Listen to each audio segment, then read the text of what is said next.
Mature theme. Disclaimer, ये audio series mature themes, language और violence को कंटेन करती है जो सभी लिसनर्स के लिए सूटेबल नहीं है। पेरेंटल एडवाइस नेसेसरी है। ये कंटेंट एडल्ट ऑडियंसेस के लिए है और इसमें combat, blood, murder, potentially disturbing scenarios और स्ट्रॉन्ग लैंग्वेज इंक्लूड हो सकती है। अगर आप ऐसी कंटेंट से इजीली ऑफेंडेड या डिस्टर्ब्ड हो जाते हैं तो प्लीज ना सुने। ये ऑडियो सीरीज किसी भी प्लेटफॉर्म कंटेंट को कॉपी नहीं करती है। स्टोरी फैंटेसी बेस्ड है। अगर कोई नाम मैच करता है तो हम इसे एक कोइंसिडेंस कह सकते हैं। यह ऑडियो बुक फन और जॉय पर्पसेस के लिए डिजाइन्ड है। उससे पहले कि वह अपनी बात पूरी कर पाता, दूर से एक आकृति आती हुई दिखाई दी। यह destiny palace hall master Jalandhar था। मास्टर जालंधर, आप यहाँ कैसे आए? इस आकृति को देखकर द्वारिका चौंक गए और उनके हमेशा की तरह शांत और आत्मविश्वास से भरे चेहरे पर डर की एक झलक दिखाई दी। अपनी ताकत के साथ जेनिथ किंगडम का कोई भी व्यक्ति युद्ध करने में अस्वस्थ था, सिवाय इस विशेष हॉल मास्टर का सामना करने के, जहां आत्मविश्वास का कोई संकेत नहीं पाया गया। यह एक रूढ़ि थी जो काफी समय से बन रही थी और अपने द्वारा एकत्रित किए गए सहयोगियों से घिरे होने के बावजूद भी वह अपने इस विशेष आदमी का सामना करने में कुछ हद तक असमर्थ महसूस कर रहा था। जहां तक अन्य लोगों का प्रश्न था, वे भी उसके आगमन पर सतर्क हो गए। क्या तुम्हारे पास पूछने की हिम्मत भी है? मैं तुम्हारे लिए कई लोगों के उधार लेने के लिए गारंटर के रूप में खड़ा था और तुमने मुझे धोखा दिया। अब हर कोई मुझसे डेस्टिनी प्लेट मांग रहा है। द्वारिका, अगर मैं तुम्हें खोजने नहीं आऊंगा तो मैं किसे ढूंढूंगा? गुस्से से भरे चेहरे के साथ जालंधर तेजी से भीड़ की ओर बढ़ा। हाल मास्टर, मैंने कह दिया, मेरे साथ सचमुच अन्याय हुआ है। पैसे उधार लेने वाला मैं नहीं था, बल्कि उसका शिक्षक विपिन था। द्वारिका ने चिंतित होकर मिताली की ओर इशारा किया, जो अभी भी जमीन पर बेहोश पड़ी थी। उसका शिक्षक? जालंधर ने लड़की के पास जाकर उसकी नब्ज टटोली और कहा, अगर उसके टीचर ने तुम्हारे साथ गलत किया है तो उसके टीचर का पीछा करो, इसे क्यों पकड़ा? मैं?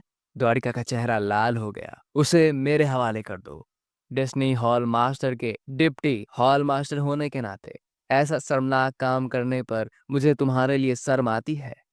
एक गुड़गुड़ाहट के साथ जालंधर नीचे झुका और बेहोश मिताली को उठा लिया। हाल मास्टर, यह अनुचित लगता है। द्वारिका ने संदेह का संकेत दिखाया। चुप रहो। उस विपिन ने पहले ही यह खबर हर जगह फैला दी है। पूरा डेस्टिनी हॉल इस बात पर चर्चा कर रहा है कि डेस्टिनी हॉल मास्टर के अनुशासन में कमी है। उसे दूर ले जाने से प्रभाव को कम करने में मदद मिलेगी। डांटते हुए जालंधर जंगल के किनारे की ओर बढ़ पड़ा। प्रभाव को कम करो? इससे कौन सा प्रभाव कम हो सकता है? द्वारिका को लगा कि कुछ गड़बड़ है और अचानक उसे एहसास हुआ, ठीक नहीं है। मास्टर जालंधर, जाने की इतनी क्या जल्दी है? पिछले साल जब हम साथ में कोल्डवुड माउंटेन गए थे तो आपने मुझे कुछ देने का वादा किया था। आप मुझे कब देंगे? चलो, डोमेन छोड़ने के बाद इस बारे में बात करते हैं। जालंधर ने चलते हुए कहा। नहीं, यह गलत है, उसे पकड़ो। द्वारिका का चेहरा बदल गया। वह विपिन है, सब लोग उसे नीचे उतारने में मेरी मदद करो। वह पहले भी कोल्डवुड माउंटेन गया था, लेकिन उस समय वहां केवल कुछ डिप्टी हॉल मास्टर ही जाते थे। मास्टर जालंधर कभी नहीं गए, इसलिए स्वाभाविक रूप से उन्होंने उसे कुछ भी देने का वादा नहीं किया होगा। चूंकि वह हॉल मास्टर नहीं था और मिताली को ले जाने आया था, इसलिए यह अनुमान लगाना आसान था कि वह वास्तव में कौन था। लेकिन क्या उसने अभी अभी अपना निशान नहीं छोड़ा था? वह उन्हें इतनी जल्दी कैसे ढूंढ पाया? सबसे अहम बात तो यह थी कि उसने जालंधर का भेष धारण कर लिया था, जिसकी द्वारिका ने भी कल्पना नहीं की थी। उन्हें अपने वरिष्ठ अधिकारी के रूप में सम्मान देते हुए बिना अधिक संदेह किए उन्होंने इस खामी का फायदा उठाया। किसी और का यह प्रभाव नहीं हो सकता था। एक बार, दो बार, तीन बार, हमेशा एक ही व्यक्ति द्वारा धोखा दिया जाना यह बहुत ही घृणित था। क्रोध उसके हृदय में लगभग फूटने लगा। बहती हुई ब्लेड हवा एक लंबे ड्रैगन में बदल गई, हवा को चीरती हुई, और पलक झपकते ही वह जालंधर के ठीक पीछे प्रकट हो गई। द्वारिका, तुम में हिम्मत है? जालंधर ने हल्की हंसी दी। पलक झपकते ही उसकी बाहों में लड़की गायब हो गई, मानो उसे किसी स्टोरेज स्पेस में रख दिया गया हो। जब सभी ने सोचा कि यह प्रतिष्ठित हॉल मास्टर अनिवार्य रूप से गुस्से में भड़क उठेगा, मास्टर द्वारिका को सबक सिखाएगा, उन्होंने उसे हल्के से अपने पैर को टैप टैप करते हुए, ब्लैक विंड से बचते हुए, और फिर मुड़कर जंगल के बाहर निकलते देखा। मूर्ख द्वारिका, मैं उस व्यक्ति को ले आया। हल्की हंसी के साथ जालंधर ने पहले वाली सारी गंभीरता खो दी थी, यहाँ तक कि आवाज भी बदल गई थी। आप? द्वारिका क्रोध से कांप उठी। यदि पहले यह केवल संदेह था, तो अब यह 100% निश्चित था। सज्जनों, जल्दी करो, अभी उसे मार दो और मैं तुरंत तुम सबको त्रिरंगी भूमि पर ले जाऊंगा।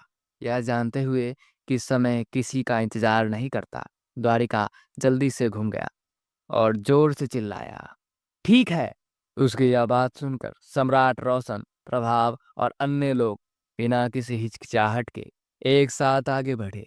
लेकिन कुछ ही कदम चलने के बाद उन्हें एहसास हुआ कि कुछ गड़बड़ है। सामान्य परिस्थितियों में पूरी ताकत के साथ दौड़ने के बाद उन्हें कम से कम कई 100 मीटर की दूरी तय करनी चाहिए थी, लेकिन वे अभी भी उसी स्थान पर खड़े थे, मानो किसी भूतिया दीवार से टकरा गए हो।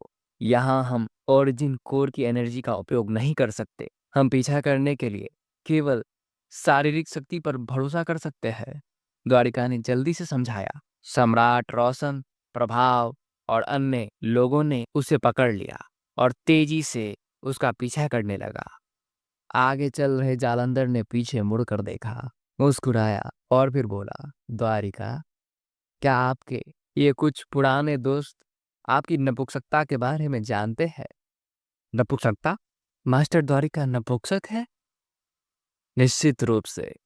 यह समाचार सुनकर सम्राट रोशन, प्रभाव और अन्य सभी ने हैरान भाव व्यक्त किए। बेशक आप लोग अनजान नहीं होंगे, है ना? अपनी योग्यता को छुपाने के लिए उसने जानबूझकर कई रखेलों से शादी की, लेकिन असल में ये औरतें हमेशा से खाली बिस्तरों की रखवाली करती रही है। जालंधर ने अपनी आवाज में मुस्कान भरकर कहा, उसकी बकवास मत सुनो।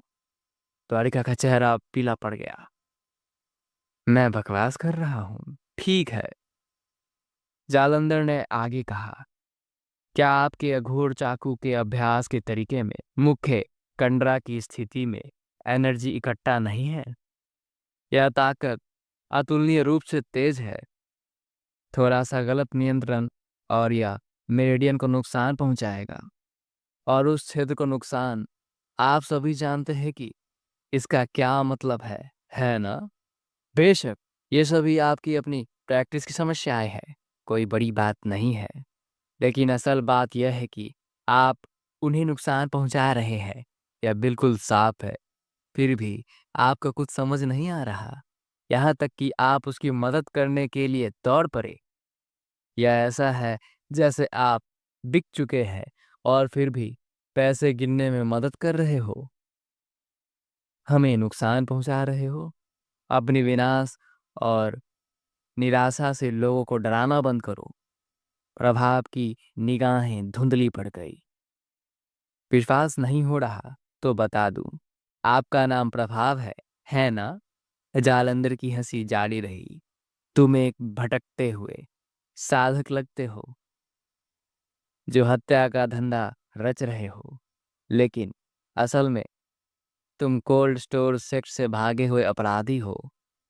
तुम्हें अतीत में द्वारिका ने बचाया था, इसलिए तुम उसकी बात मानते हो।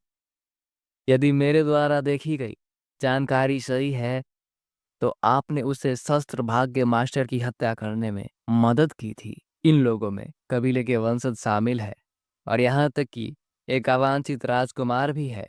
आप इस पर विचार करना चाहेंगे? मुझे यह संदेश कैसे पता चला? तुम तुम तुम्हें यह कैसे पता चला?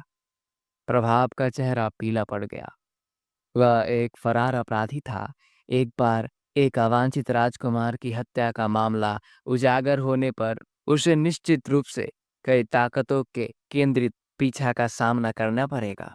और यहाँ तक कि अगर वह कल्याण लोग छोड़ देता है, तो वह फिर से फरार अपराधी बन जाएगा, जो लगातार डर में रहता है।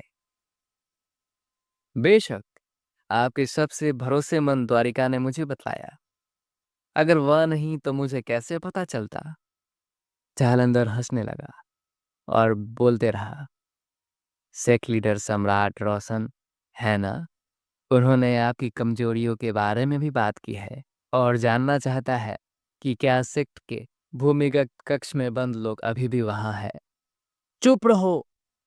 इस समय द्वारिका अब खुद को रोक नहीं सका और जोर से चिल्लाते हुए अपनी लंबे कृपान को हाथ में लेकर एक बार फिर आगे की ओर वार किया।